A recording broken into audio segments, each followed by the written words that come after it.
You know, I really hate this damn YouTube today. It's cutting my videos off short. Um, yeah, I don't even know where I started on the first one. Except, yes, I do. It was about amputees. If you are an amputee and you're using forearm crutches, first, your shoulder sockets are not the same as your hip sockets. They're not made the same. You have far more free play in this shoulder socket. And there's the up and down as well as side to side.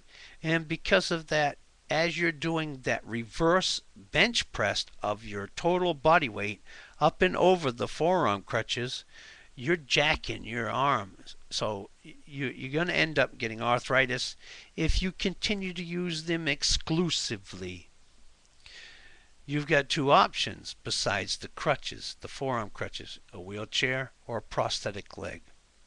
A wheelchair, if you stay in that, then what you're looking at is you're looking at the tendons in your remaining part of your leg shortening up so that after a while your leg's going to end up like that.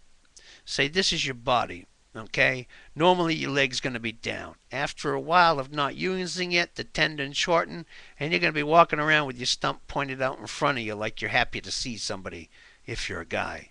If you're a woman, I don't know what it would signal. Except maybe you're not really a woman and you need to run away from that person. All right. Number 2. If you hit the end of your stump, go to a doctor. Get an x-ray. Do something. The first hospital I went to, Louisiana State University Medical Center, I had students operating on me without an official doctor attending the procedure. Do you see this little drawing? Let's see, up here. Let me get this right. Reverse. It's got a nice point to it. It's just like what people do to flowers when they get ready to put them in a vase. All right, now down here, on the other hand, where my hand is, that's what your femur should look like, or even your arm if you lose an arm somewhere. That needs to be rounded off, because later on, over time, your leg bone is going to grow a little bit. No, you will not grow a whole new leg. We're not salamanders or lizards or toads or whatever. We don't have that capability. What happened with mine is that bone ripped through all the muscle tissue that they had wrapped around my bone and anchored to the bone, because when my accident occurred, I saw the end of my femur. That knob, like you see on the skull and bones emblems. So they had to cut that bone off up higher. And then they reattached the muscle to your leg. I'm not quite sure if they just drill holes and sew it. I'm not sure. But because it did happen to me, just by wearing a prosthetic leg because of the wrong operating procedures, there came a day when a fly couldn't have landed on my stump without me jumping like a cat to a ceiling. It was that bad. Thankfully, I was affiliated with some people that I was doing volunteer work. We're boards of the members of Willis Knighton Hospital in Shreveport. They took me there. They took a blood test right off the bat. My white blood cell counts were over 300 times normal, and they were pretty adamant about taking my leg off at the hip. And I looked at them and I said, no, I've lost all I'm going to lose. I either live or die like this. So antibiotics for 2.5 weeks, and then the surgery, which I wake up in the middle of as they're cutting the bone. But it's not their fault. I'd already had 7 operations, and they were afraid of killing me from too much anesthesia too soon. I'm okay with them. They did me a real big favor. I don't care if that little boo-boo happened. I can live through it. I've dealt with it. It's very painful. I would say it's even more painful of having my leg amputated, but still, all in all, it was a good service they performed for me. And my hats are off to Willis Knighton Medical Center in Shreveport, Louisiana.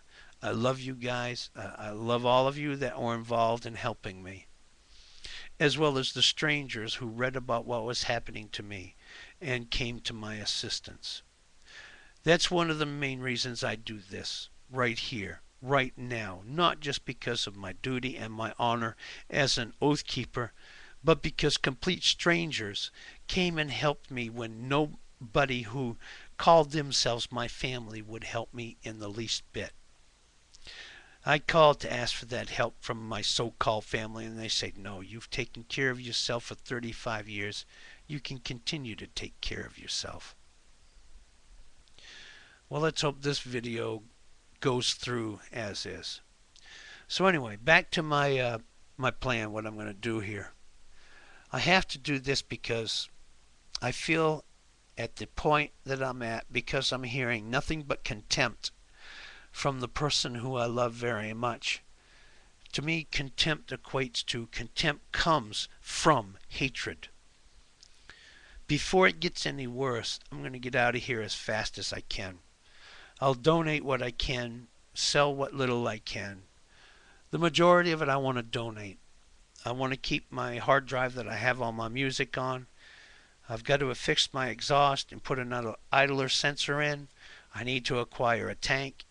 I need to acquire some cast iron cookware because I don't want to use aluminum, because aluminum, when it gets into your body, it is proven now that it causes Alzheimer's and or Parkinson's symptoms in your brain. It's toxic metal. So that's why I'm going with the cast iron.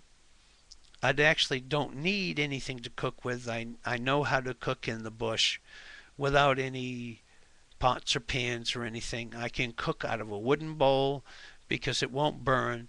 Here's an example. Take a milk carton, say one of those little pint ones they sell.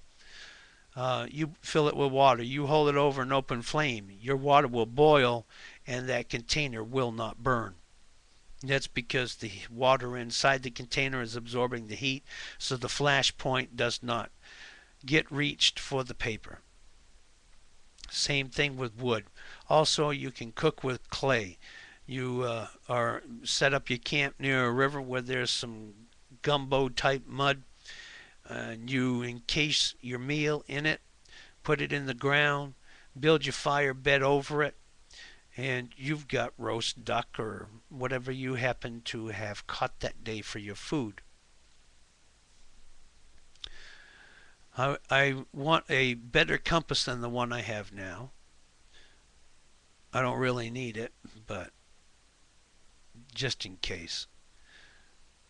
I'm going to get a space blanket for thermal imaging purposes, a waterproof tent, and a water purifier. And if I can't get one because I don't have the money, I'm going to get a bunch of iodine caplets as well as quinine and purify my water that way. And I can also make a sand and charcoal filter of my own.